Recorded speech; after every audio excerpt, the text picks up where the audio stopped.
encouraging them to give up this part of their culture is a kind of cultural imperialism. Is it cultural imperialism to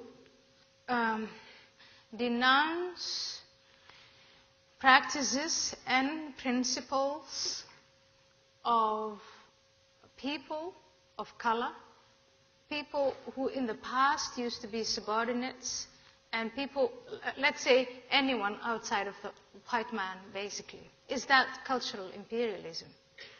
Is that cultural imperialism?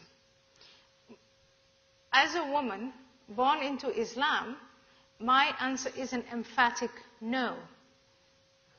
If you condemn the white man for sexism, if you condemn the white man for being an imperialist, for having slaves, for segregation, for intolerance, and you don't do that for the man of color, regardless of what his color is, on the grounds of cultural imperialism, then essentially what you're saying is only the victims of white men can be liberated.